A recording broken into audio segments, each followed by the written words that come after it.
जब आप कोई भी साधना करते हैं और आपको फल नहीं मिलता है, इसका मतलब यह है कि आपका जो मूलभूत बेसिक आधार है वह सही नहीं है।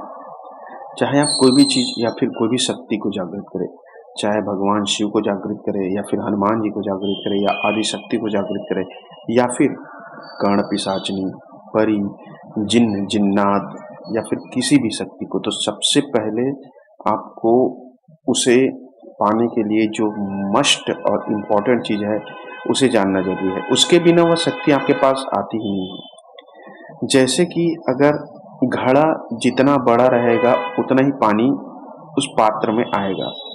बिल्कुल उसी तरह से आपके पास जो पात्रता है, वह योग्यता होनी ज़रूरी है। वरना ऐसे कई लोग भी हैं जो कई वर्षों गुजार दिए लेकिन उसको कुछ भी अनुभव नहीं हुआ, ना ही उसका काम हुआ, चाहे वशीकरण की सिद्धि हो, चाहे कामदेव की सिद्धि हो, चाहे आकर्षण की सिद्धि हो। कर तो रहा है, बस करते करते करते करते जिंदगी गुजर गया लेकिन फल नहीं मिला है। तो मैं बताऊंगा कि किस तरह से आपको इन सब चीज़ों में बहुत आसानी से फल मिलेगा।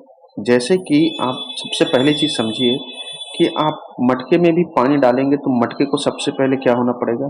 खाली होना पड़ेगा, तभी उसमें नया फिर से पानी आ सकता है। बिल्कुल उसी तरह से आपको सबसे पहले जब कोई भी मन में यह संकल्प लेते हैं कि आप साधना करेंगे या फिर उपाय को करेंगे, तो डायरेक्ट उसे मत करिए। सबसे पहले आप सोचते हैं और करना शुरू कर देते हैं। गलती यहाँ पे है।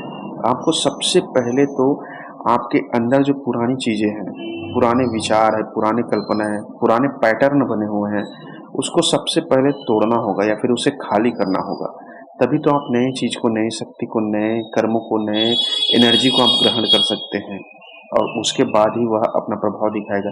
लेकिन लोग जो है समय गुजार देते हैं लेकिन उसको अंत तक भी अनुभव नहीं हो पाता। मैंने जैसे बताया, आप कुछ भी कर ले, कर्ण पिशाचनी, जिन्न जिन्नात, यक्ष किन्नर व देवी देवता, कोई भी साधना शक्ति से आप जागृत करने की कोशिश तो करते हैं लेकिन सफल नहीं होते। और यहाँ तक कि आप वशीकरण भी करते हैं तो भी सफल नहीं होते। तो सबसे पहले बेसिक चीज़ को मैं बता रहा हूँ, उसे गांठ बांध लीजिए। अपने आप को पहले खाली करिए। खाली करिए का अर्थ यह है, आपके जो पैटर्न बने हुए, संस्कार बने हुए, मन बने हुए, विचार बने हुए हैं, उसको पूरी तरह से डिस्ट्रॉय करना होगा, हटाना होगा। उसके बाद जो नई चीज़ें आएगी उसको आप ग्रहण कर पाओगे। आप एक पात्र बन जाओगे, सुपात्र, जिसमें नई एनर्जी या फिर नई शक्ति जो है समाहित हो सकता है। और उसके बिना आप सुपात्र नहीं हो सकते। तो उसको करने के लिए, सुपात्र बनने के लिए, कोई भी साधना करने से पहले आपको ध्यान करके अपने आप को खाली करना होगा, ध्यान ही करना होगा। सिर्फ सुबह शाम अकेले बैठना होगा। सबसे पहले ध्यान लगाना होगा अपने अंदर। ध्यान लगाने से क्या होगा, जो आपके विचार है, जो भावनाएं हैं, वह धीरे धीरे धीरे धीरे धीरे शून्य की अवस्था में आएगा।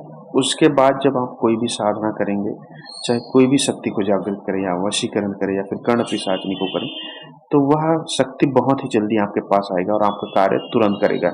लेकिन जब तक आप खाली नहीं होंगे, जब तक आपके विचार भरे रहेंगे, तब तक वह शक्ति आपके पास या फिर आपके अंदर